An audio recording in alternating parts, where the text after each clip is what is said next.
Welcome back, everyone, to another exciting episode of the Functional Longevity Podcast, where we give you insight on how to get fit, feel younger, and live better. I'm your host, Chris Porter, best-selling author and owner of Y.E.S Fitness. First, let me thank you for taking time from your busy day to listen to what I have to say. Today is an extremely important topic, and I hope you get something out of it. But before I go any further, let me thank our sponsor, Y.E.S Fitness. Most people lose the ability to enjoy life as they age. At Y.E.S Fitness, we help people age 40 plus get fit so they can live longer and enjoy those extra years doing the things that they love to do. Some quick housekeeping this evening. You can get a timestamp or a transcript of this broadcast by heading on over to yesfitnessct.com. Scroll across the top. Click on that podcast button. It'll give you access to any one of our now 314 episodes. You can also get this broadcast wherever podcasts can be found. Now, we do have a little bit more housekeeping here. I am announcing a free workshop called Midlife Momentum, Empowering Women Through Transformation. This is going to happen at Y.E.S Fitness on Thursday, October 3rd at 6:30 p.m.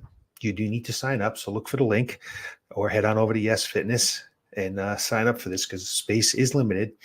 But I want you to join us for the Midlife Momentum Empowering Women Through Transformation free workshop, because it's designed for women navigating the complexities of midlife. We deal with them every day down here at the gym. This is a holistic program, and it addresses the unique challenges faced after 40, focusing on bone density, strength, metabolism, and finding some renewed purpose. With expert-led discussions on exercise stress reduction, sleep, nutrition, and hormonal health, you'll gain practical strategies to make lasting changes. Empower yourself to reclaim your vitality, strength, and balance, because midlife is just the beginning. Embrace this journey with confidence and clarity. So again, you can find a link in the text somewhere above or below, or you can head on over to yesfitnesscd.com and click on the link, sign up for it, get there as quick as you can because space is limited. We are a small facility. Protect your future. Breakthrough ways to combat osteoporosis. Let's face it, osteoporosis can be a silent threat. You often don't know you have it until it's too late. One minute you feel fine, and the next, it can have a serious impact on your life. It's a sneaky condition that doesn't always give you a heads up. But why wait for the wake-up call? Today, I'll be discussing the latest research and strategies for detecting and preventing osteoporosis so you can take charge of your health before it takes charge of you. So let's first start by looking at how our skeletal system changes as we age. Bone density begins to decline at a rate of 1% per year from ages 40 to 50 for both men and women. So it's just not an issue for women. It affects men too. However, for women, this situation intensifies significantly during the 5 to 10 years following menopause. During this period, bone loss can accelerate to about 2 to 3% per year. This sharp increase in bone loss highlights why it's critical to pay attention to bone health as we age. So acceleration is not good, and women often lose up to 1/3 of their bone mineral density during that period, or 1/3. So the rate of bone loss increases for men and women in their 8th and 9th decades. So if you're going to live that long and you want to be active, we want you to take care of this now, because you don't want to get to the point where you are losing this bone density so quickly that we become osteoporotic and we have the risk of falls and fractures. The results of weaker bone structures just means you're more susceptible to fractures. Physical activity levels are one of the main of many factors that influence peak bone development.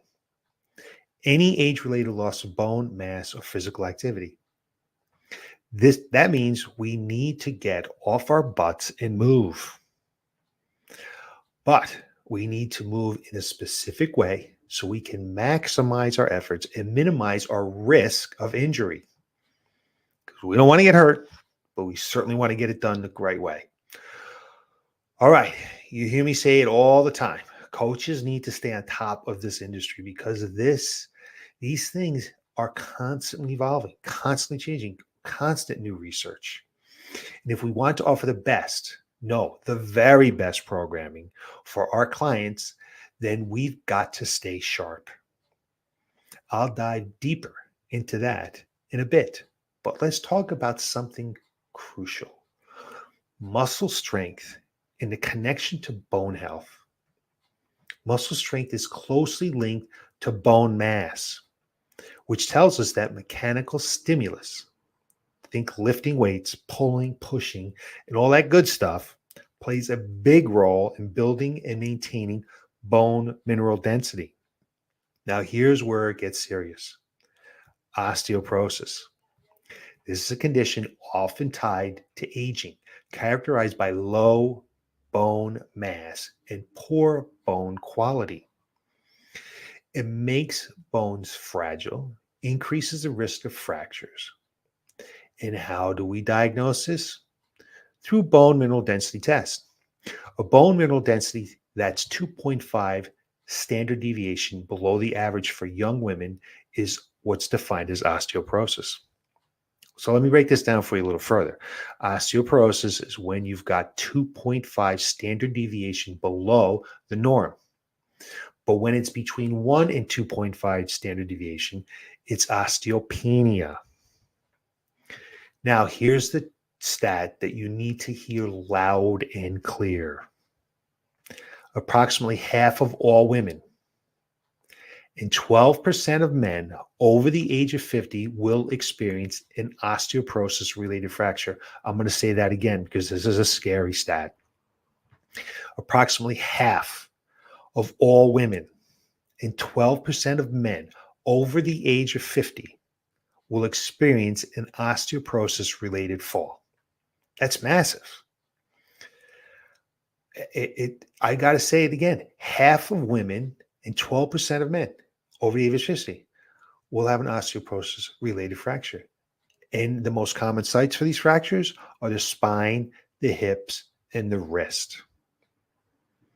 What's even more concerning is that osteoporosis cannot be completely reversed, and it's not curable. So let's say that again, because this is something what people are not understanding. Osteoporosis cannot be completely reversed, and it's not curable.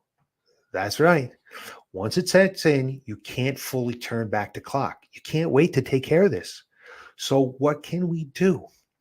What we want to maintain, what you want to do is you want to maintain the bone density you've got right here, right now. Because I would imagine most people listening to this are over the age of 25 or age 30. So your days of building bone density really are gone. You need to maintain what you have.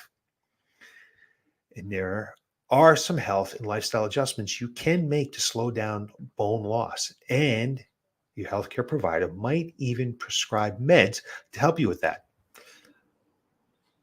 I'm not going to talk about meds, not my expertise. Let's leave that up to your healthcare provider. But let's be clear, we're talking about management, not a cure. If your bones keep getting thinner over time, osteopenia can progress into osteoporosis. And when we talk about osteopenia, what we want to talk about osteopenia is that we focus on maintaining or even increasing bone density. At that point, we can still increase it. That's good news is that at the osteopenia stage, that's possible. So we need to be working on it now before osteoporosis sets in.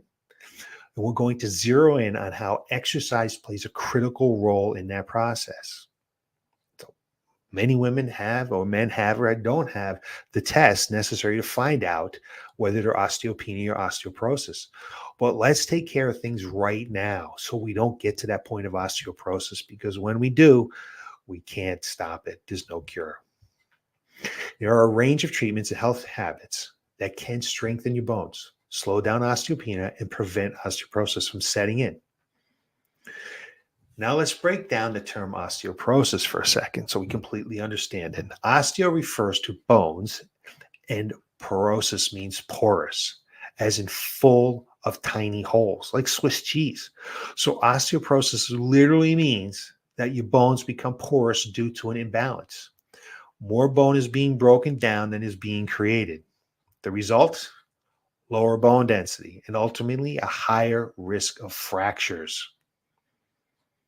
Let's talk about a couple of key terms here: osteoblast, B-L-A-S-T, and osteoclast, C-L-A-S-T-S. Osteoblasts are the builders. Their job is to synthesize and lay down new bone. Osteoclasts are, on the other hand, are the demolishers. They break down old or damaged bone, making room for new growth. This process is called bone remodeling. And both of these cells play a vital role. The osteoclasts clear out old bone, and the osteoblasts come in and rebuild the bones. But here's the kicker. It's always a kicker, right? It takes a lot more osteoblasts to replace the bone that's been broken down by the osteoclasts.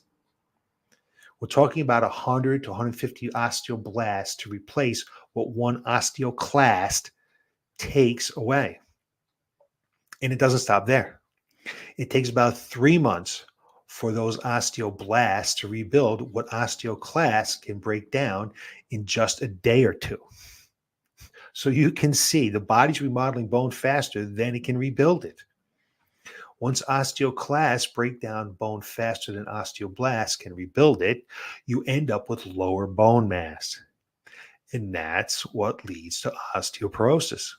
And that's why we're here today to talk about this, to talk about how can we slow down that process of keeping those bones strong. And I'm going to break this down even further. At first glance, bones might seem like they're just sitting there unchanged, right? You can't tell. But actually, they're incredibly dynamic. They're constantly breaking down and rebuilding, even though it happens slowly. It takes about 4 to 6 months for the remodeling process to begin. And it takes about a full year to significantly change completely. So for significant changes, it takes approximately a year. The spongy part of the bone is replaced every 3 or 4 years, while the denser, compact bone gets replaced about every 10 years. That's what we call bone remodeling. And it's that constant process of breaking down and rebuilding. Now, most of us reach our peak bone mass between ages 20 and 25. For women, this often happens a little earlier than for men, but there's something we need to pay attention to. More men are being diagnosed with osteoporosis. Why? Because years ago, men were more likely to be involved in physical demanding activity, blue collar jobs. Now, with more men sitting in front of computers and leading more sedentary lifestyles, we are seeing an increased case of osteoporosis among men. This isn't just a woman's disease, it's affecting both genders.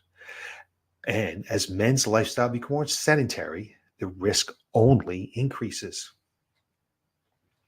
So, what factors determine your peak bone mass? Well, genetics play a role. For instance, people of African descent tend to have higher bone mass. But of course, nutrition is a large factor as well. This is where I want to emphasize the importance of vitamin D. It's absolutely critical for bone health as it helps increase your peak bone mass. If you haven't had your vitamin D levels checked recently, make sure you have your physician during your next visit check this out, because a lot of people are deficient and don't even know it. If you're low, you should be supplementing with vitamin D to support that bone strength. Talk to your healthcare provider about this.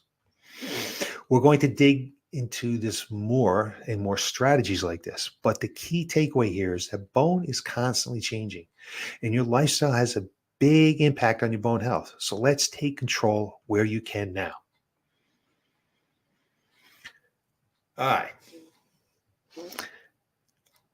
Let's wrap this up with this critical point: strength training. Strength training not only helps increase your peak bone mass, but it also stimulates hormones like estrogen and androgens, which inhibit bone reabsorption. In other words, when you're lifting weights or doing resistance exercise, you're not just building muscle. You're actively working towards protecting your bones by slowly down the breakdown process. Now, when osteoclasts break down bone faster than osteoblasts can rebuild them, you end up with osteopenia or osteoporosis. But really, what accelerates bone mass loss? What really does? There are several factors, and I want to go through them quickly because they are crucial to understanding. Low estrogen levels, particularly after menopause, this is why we see such a sharp spike in bone density loss in women during the 5 to 10 years following menopause. Low serum calcium levels. Without enough calcium, your bones can't stay strong. Number 3, lifestyle factors like alcohol consumption and smoking also play a major role in weakening bones. And finally, number 4, certain medications can accelerate bone loss as well. Then there's physical activity or lack of. A prime example is astronauts. In zero gravity environments, the musculoskeletal system doesn't face the same stress as it does on Earth, which means it leads to a decrease in bone deposits and an increase in bone reabsorption. When the bones aren't stressed, they break down more quickly than they can rebuild. Certain diseases can contribute to osteoporosis. While I'm not an osteoporosis expert, I do know what it takes to counteract osteopenia and the loss of bone mineral density through exercise. So let's talk about 2 most common types of osteoporosis. Postmenopausal osteoporosis. This happens when decreased estrogen levels lead to increased bone reabsorption. It's common in women after menopause. Senile osteoporosis. As we age, the osteoblasts gradually lose their ability to form new bone, while osteoclasts keep breaking it down. This imbalance usually becomes pronounced around the 8th decade of life. That's a long time, okay? Now, what's concerning here is that most people don't experience any symptoms until they have a fracture. The most common fractures occur, like I said, in the spine, the hips, and the wrist. Vertebral fractures, also called compression fractures, can cause the back pain and loss of height in hunched over postures. Femoral neck fractures, basically the hip, and the distal radius fractures of the wrist are also common, especially in postmenopausal osteoporosis. All right. I got a couple of slides for you today that will help illustrate these points. Let me get to them, get them up on the screen. I apologize for those people who do not or are listening to this and don't see it. I'll do my best to describe the slides so you can understand them. Let's go to here, right here. All right. So here we go. Let's take a look at slide number 1, which is all about creating an optimal bone environment. What environment is best for bone? The key for maintaining bone health. So let's break it down for you into 3 crucial components. We got nutrition, hormonal balance, and exercise. First up is nutrition. To have a solid foundation, you've got to ensure your body's getting enough calcium and vitamin D. Calcium is essential for bone structure, and vitamin D plays a crucial role in helping your body absorb that calcium. But that's not all. You also need magnesium, which regulates the activity of bone osteoblast and osteoclast. In simple terms, magnesium helps control the balance between building new bone and breaking down old bone. So making sure your diet is rich in these nutrients is the first step in creating an optimal bone environment. Now let's touch on the hormonal environment. This can be a bit of a rabbit hole, so I'm going to keep it simple for now. There are a lot of hormones involved in regulating calcium and bone health, like parathyroid hormone, calcitonin, estrogen, testosterone. On the top of that, your thyroid hormones, cortisol, and other systems play a huge role in bone metabolism. If these hormones aren't in balance, it's going to be tough to maintain optimal bone health. So keeping an eye on your hormone levels is another key factor, something that your physician should help you with. And finally, when it comes to exercise, physical activity, especially strength training and weight bearing exercise, is crucial for bone health. Movement places stress on the bones, which signals your body to build more bone and maintain strength. This is why exercise is one of the most important factors in preventing bone loss and keeping your skeleton strong. So if you want to create an optimal bone environment, we've got to take a look at all three of these: nutrition, hormones, and exercise. When they're in balance, you're giving your bones the best possible chance to stay strong and resilient over time. Well, let me see. We're heading over to slide number 2. Today, we're going to focus on what I know best: exercise.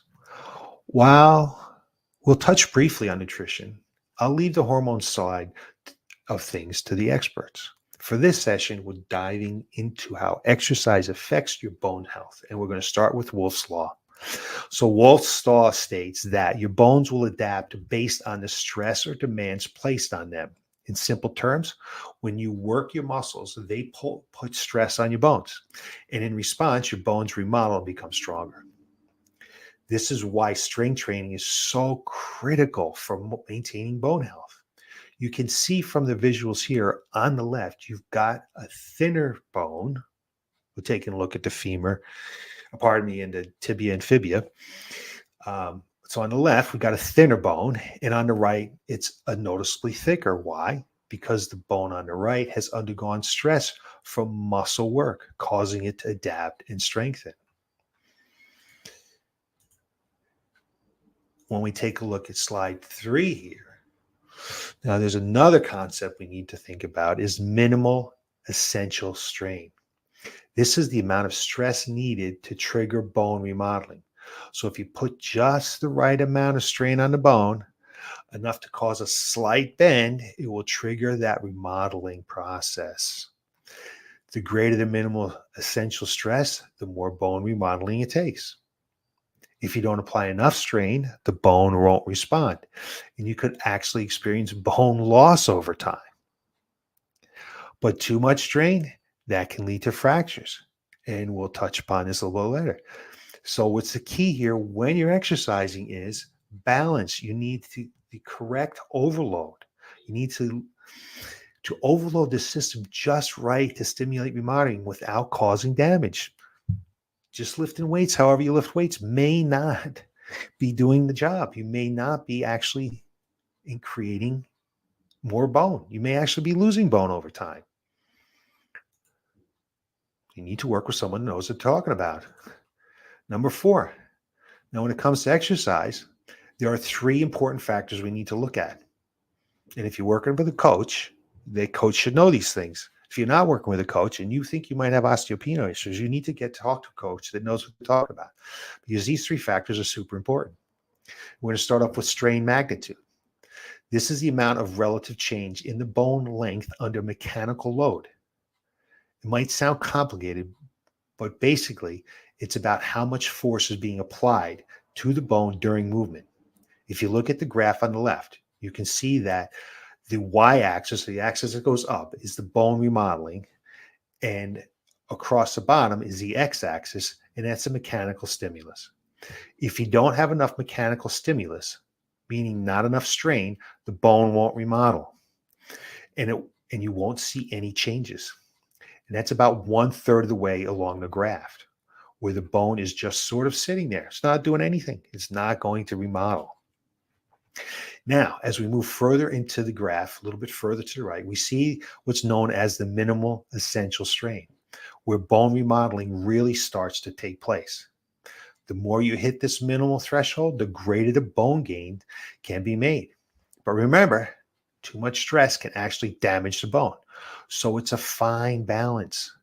Bones can displace to a certain extent, but as we age, they lose flexibility, and we need to be more cautious about the amount of force we're applying. How much load is safe? We need to know this. So like we're putting up 5 pound dumbbells doing curls. You're not doing anything. You're not gaining muscle mass, and you're certainly not remodeling any bone. You could be 50 with excellent bone density, or you could be 50 with weak bone density. So how do we know? How do we know what to do? And the only way to know is through a bone scan. This is very important for us to be able to figure out what the correct intensity should be. Now, as we move on to slide 5, we're going to talk about strain rate. So we just talked about strain, we talked about magnitude, right? Minimal essential strain. Now we're going to talk about the rate of strain. This refers to the tempo or the speed at which the force is applied and removed from the bone. Bones respond best to quick, sharp forces. When you apply force slowly, bones are more likely to fracture under loads. If you apply force quickly, the bone can handle more load because it reaches a breaking point. To illustrate this, let's take a look at this graph. The y-axis, the one that goes up the side, is load, and across the bottom is the x-axis, deformation, or how much the bone changes shape under pressure. When force is applied slowly, fractures occur earlier. But if the load is applied quickly, the bone can withstand much more from breaking. This brings us to why quick movements are better for bone health. For example, when walking, everybody says just go for a walk. Go walk. The foot has a slow heel to toe pattern, while running involves a much faster force development. While running, your foot is on the ground for a much shorter period of time, and the force is applied rapidly, which is more beneficial for our bones.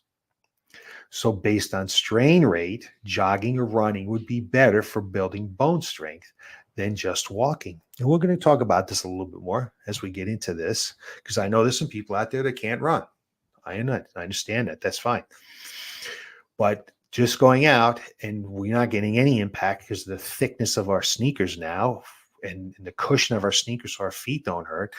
Like you're going to see as I go through this, walking is doing nothing for your bone density. Absolutely nothing. It may have in the beginning, but if you continue to walk, it's not doing anything. So you'll find out a little bit more. So we move on to slide 6. Finally, we have strain cycle or frequency. This is about the number of repetitions that that lead to changes in bone dimensions at any given magnitude.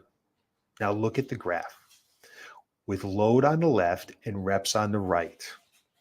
If you have low load and low reps, you're not stimulating your bones enough and you may experience bone loss.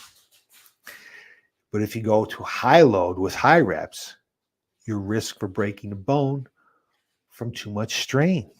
So you got to have a sweet spot here. You got to know what the sweet spot is, or you're liable to hurt yourself, or you're liable to be wasting your time. The sweet spot, according to research, most current research is about 40 repetitions per session, especially for exercises like squats. This strikes a balance, enough strain to stimulate the bone growth without risking injury. Got to get tired on those squats. We're not talking about body weight unless you're deconditioned and you're just getting started. But if you've been squatting a long time and you're doing 40 reps and you're not getting tired, we're not stressing the bone. There's not enough strain. So when you're thinking about reps, remember, not too much, not too little. 40 reps is the golden zone. Go take a look at slides. Think about that. Repetition range. We're also going to take a look here now. When we apply these forces, we need to think about how strain is distributed across the bone. These strains, how are these forces being placed on the bone? And the concept here is multiplanar strain is really essential, which means you need to challenge the bone in multiple directions. So sitting on a machine, doing the same weight you've done forever in one plane of motion, typically what we call the sagittal plane, like a knee extension, a squat press machine, or chest press. It's all one plane of motion, straight forward and back. Really, over time, you're no longer remodeling bone. You think you are, but you're not. So let's break it down. The left side of the diagram shows bone experience only compression, where the force is just pushing down. But that's not enough. We also want tension, pulling on both ends of the bone. That's where shearing force comes in, which means force is applied across the bone. We want to also have some rotational or torsion twist that twists that bone. And finally, we need some bending. All these different forces, compression, tension, shearing, torsion, and bending, are crucial for effective bone remodeling. It can't just be one plane of motion all the time, because you're not putting stresses on the bone that are going to ask it to make it better. This takes us all the way back to Wolff's Law in the beginning. Your bones adapt based on the stress and the strain that they encounter. So when you're training, it's important to work your body in multiple planes of motion. Doing the same thing repeatedly will eventually lead to desensitization, meaning your bone stops responding to the stimulus as they adapt over time. Now, we talked about walking before and running, and how running was a little better with walking because you have that higher frequency, right? Well, let's use running as an example. At first,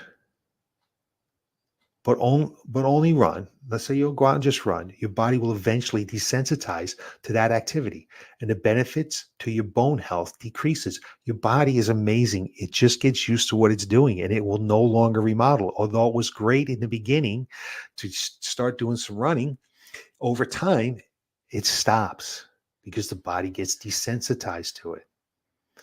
And that's why interval training becomes so important. Instead of just jogging or running continuously, you want to mix a burst of high intensity followed by rest. As we go deeper into exercise, we'll talk about how rest periods are important. Ideally, 15 seconds or more is what we would be looking for an interval between sets or bouts of activity. It's crucial for effective bone remodeling. So not only is the activity important, but the rest period is important as well. There's a lot that goes into this. If you're really concerned with your bone density, which we all should be, these are things that should be built into your program. So now, putting all of this together, okay,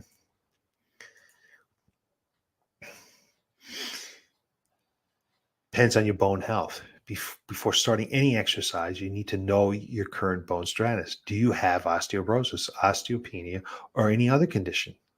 You'll also need to consider any clinical risk factors for falls, previous fractures, contraindications to exercise.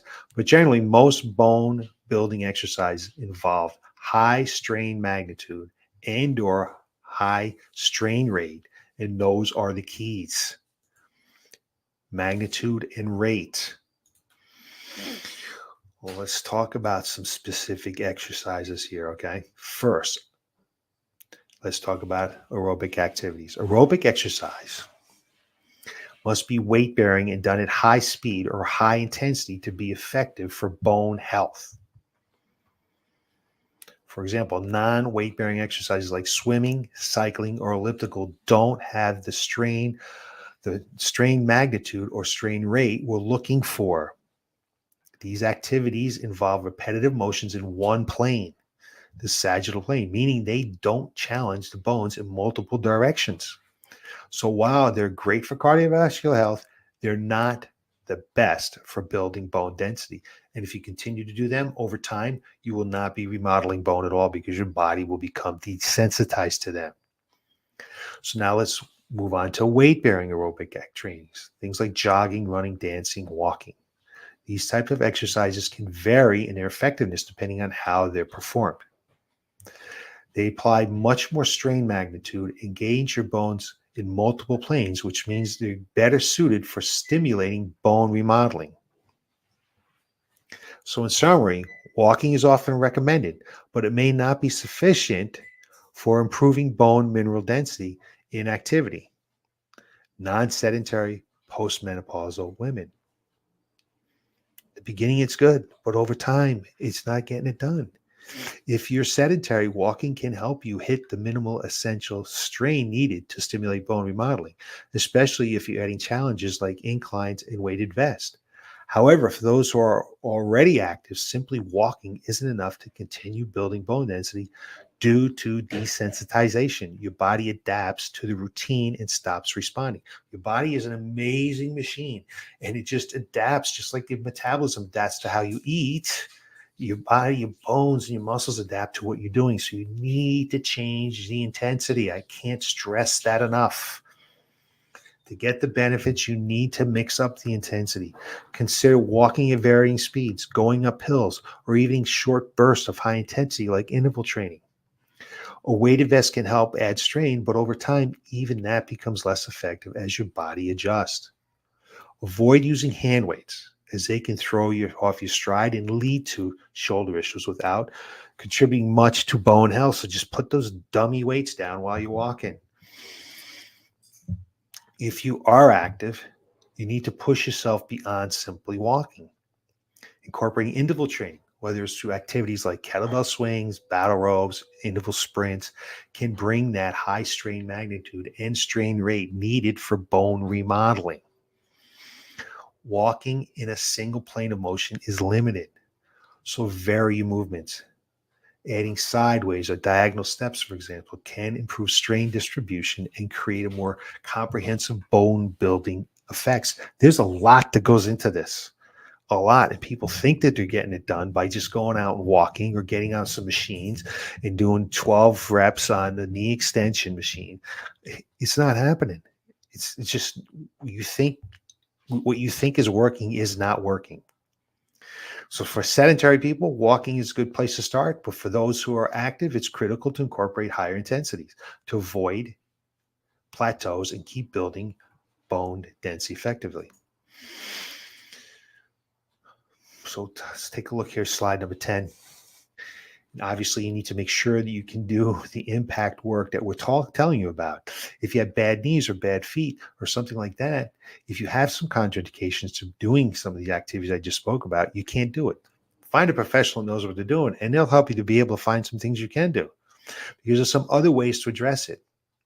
If you're talking about the impact exercise, okay, some type of jumping that would have a high strain of magnitude, body weight plus your strain weight would be quick. But if you're doing squat jumps, right, strain cycling frequency would be great as well. If you're not going to do that, many squat jumps without getting tired, and if you're going different directions, all that stuff is great. But let's say you can't jump. So another excellent exercise for bone health is what we call a drop step exercise. So this is for people who can't really jump, okay? It involves stepping off an incline and landing on one at both legs and varying the height based on your fitness level and any contraindications. This exercise is great. So what you would do is like start off with maybe a 3-inch step up with both feet and hit the ground together. Don't have any really fat cushion sneakers on, okay? Because we want to get some impact here. Step off and just land. And maybe when you get enough balance, you can step off and land on one foot. And as you get more fit, and you need to vary the intensity, go from a 2-inch step to a 4-inch step, or maybe a 6-inch step. Okay. Strain magnitude is higher due to the step height and body weight. You can even wear a weighted vest. If you don't have a weighted vest to add loads, you can hold a couple of gallons of water in each hand.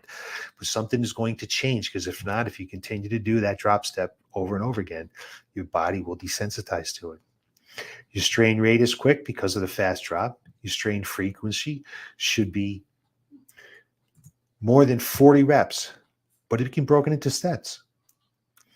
You can increase the load reps can decrease. So do 4 sets of 10, right? There you go. You've got some activity on that lower body that's going to help improve your bone density. So let's say for your upper body, you can try some plyometric push-ups or fall downs. Some of the things, oh my gosh, he's talking about push-ups. I can't do push-ups. You can perform these on the wall or the floor for more challenges. You can do them on your kitchen table or something, okay? These exercises are effective because the strain magnitude comes from your body weight, especially if you're doing the push-ups on the ground. You can add weighted vest or even perform single arm push-ups for more load. The strain rate is quick with fast push-ups and fall back down movements. You can do little plyo works, get your hand off and come back down. Strain frequency should also be limited to fewer than 40 reps, with reps broken into manageable sets. The key exercise for bone health remains resistance training. It's highly effective for strength training bones through the entire body, upper body, lower body, spine, hips, wrist, and more. With resistance training, you can easily manipulate all 4 factors for bone health. Here we go. Strain magnitude is high, particularly when you're lifting 79% of your 1 rep maximum. So how much can you lift? Let's say you can do a squat at 100 pounds. You want to be lifting between 70 and 90 pounds. That's 70 to 90% of 1 rep. You can only do 1 repetition squat at 100 pounds. That's what you'd be looking at. You've got your strain rate. Can be adjusted by controlling your tempo, speed of the way you lift. So come down slow and then pop up fast, or come down fast and go up slow. Typically, it's come down slow and pop up fast, but you need to change it up a little bit for your strain rate. And your strain frequency can be customized based on repetitions. So 70-90% is going to be somewhere between 8 to 10 reps. It's recommended for bone health, along with multiple sets. We talked about 40, right? I don't know, 4 sets to 10, that's a lot. But if we're really trying to maximize what we're doing, that's what we're looking for. But you can't do 4 sets of 10 over and over and over again from now till eternity. You need to change the intensity. You go to 8 reps sometimes, maybe 12 reps, 6 reps, 15 reps, changing the weight, letting the bone see some type of variable in its strains. Strain distribution also allows for a variety of angles and movements, making it ideal for comprehensive bone remodeling. So not on a machine. Get off the darn machine. Get some dumbbells in your hands or sandbags or something like that. Medicine balls. Throw a medicine ball. Ropes. Put some strain on your body other than what we call the sagittal plane, just front and back like that. So the prescription for bone strength and resistance training includes lifting 79% of your 1 rep maximum, performing 8 to 10 reps for a couple of sets, and repeating for a few times a week. When you're over 50, you need to be lifting weights twice a week. There's also vibration training, where you stand on a vibrating platform that stimulates bone growth. However, this usually requires specialized equipment found in specific facilities, and research into this efficacy still is developing.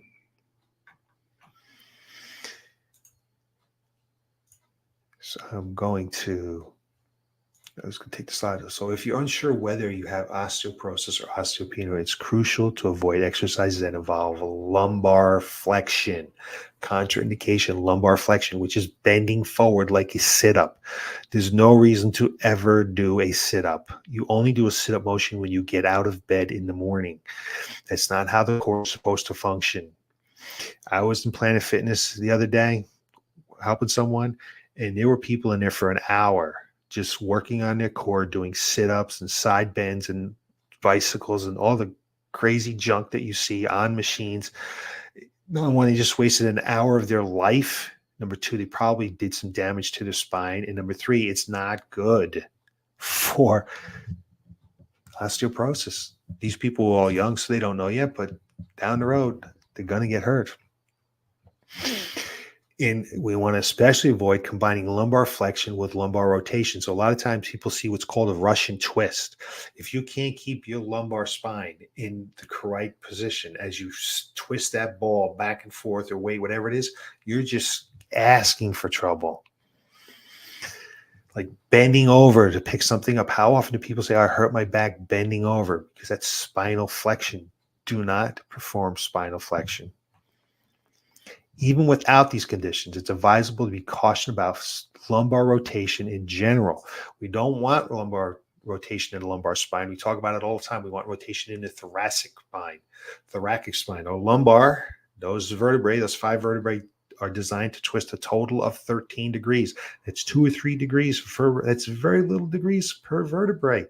It's not designed to twist. The thoracic spine is designed to twist. You're supposed to twist your hips. We have other podcasts on that. You're welcome to listen to those. For those diagnosed with osteoporosis, high impact exercise may also be risky. So it's essential to consult with a doctor before starting a new exercise program. So let's head back to this here. So in summary, a combination of strength training, drop step exercises, and high intensity interval work can maximize bone health while keeping the risks of injury at bay. Work with a professional, especially if you have osteoporosis. All right, so let's wrap this up. We've covered a lot of stuff today about osteoporosis and how exercise plays a critical role in managing it. So here's our takeaways. First, if you're dealing with osteoporosis, or even if you're helping someone who is, okay, exercise is important, but you need to be smart about it. American College of Sports Medicine will tell you the same thing. Move, but don't push through pain. Your body's signals are the keys here, okay? Listen to your body. When it comes to exercise, there's some things you need to focus on, specifically strain. You've got a few factors to consider. Our strain magnitude. This is how much load or stress you're putting on the bone. Remember, if it's not enough, you're not going to do anything. And if it's too much, you may injure yourself. So it needs to be the right amount of magnitude. Your strain frequency, which is how often you're applying these stresses, because consistency matters. But too much isn't a good thing. Remember, you need to have specific rest, 15 seconds. You want to try to do some interval work. If you continue to do the same thing over and over again, the body desensitizes. Tough word. So you need to switch things up. You can't be consistently doing the same thing over and over again. And number 3, we've got the strain tempo. This is the speed at which you're doing the movements. Faster doesn't always mean better, especially with osteoporosis. You've got to figure it out. You want to hit the sweet spot, effective but safe. Now, here's the one big thing about osteoporosis. It's a silent killer. Most people don't even realize that they have it until something goes wrong, like a fracture. That's why early detection is critical. It's just crucial to do that. And bone density tests are your best friend. If you haven't had one done yet, here's a tip. Check out a local university. They often run studies and need volunteers. So you might be able to get a free test. It's a great way to see where your bones stand. And then from there, you can really decide the program that you need for osteopenia.